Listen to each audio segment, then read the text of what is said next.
Awit, Kabanata 34. Sa lahat ng pagkakataon, si Yahweh ay aking pupurihin. Pagpupuri ko sa Kanya'y hindi ko papatigilin. Aking pupurihin Kanyang mga gawa, kayong naaapi, makinig, matuwa. Ang kadakilaan niya ay ihayag, at ang ngalan niya'y purihin ng lahat. Ang aking dalangi dininig ng Diyos. Inalis niya sa akin ang lahat kong takot. Nagalak ang aping umasa sa Kanya, pagkat di nabigo ang pag-asa nila. Tumatawag sa Diyos ang walang pag-asa.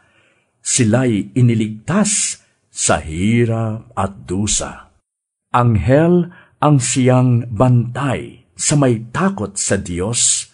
Sa mga panganib sila'y kinukupkup. Tingnan mo at lasapin ang kabutihan ni Yahweh. Mapalad ang mga taong nananalig sa Kanya. Matakot kay Yahweh, kayo na Kanyang bayan, nang makamtan ninyo ang lahat ng bagay. Kahit mga leon ay nagugutom din, sila'y nagkukulang sa hustong pagkain. Ngunit ang sinumang kay Yahweh ay sumunod, mabubuting bagay sa Kanya'y di mauudlot. Lapit, ako'y dinggin, mga kaibigan, at kayo ngayoy aking tuturuan, na si Yahweh ay dapat sundit igalang. Sinong may gusto ng mahabang buhay? Sinong may nais ng masaganang buhay? Dila mo'y pigilan sa paghabi ng kasamaan. Mabuti ang gawit, masamay layuan, pagsikapang kamtin ang kapayapaan. Mga mata ni Yahweh sa matuwid na katuon, sa kanilang pagdaing, lagi siyang tumutugon.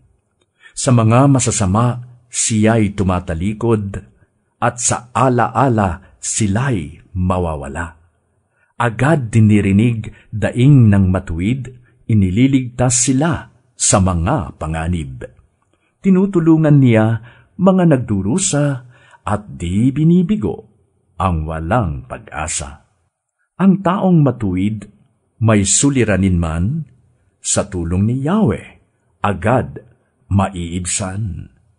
Kukupkupin siya ng lubus-lubusan, kahit isang butoy, hindi mababali.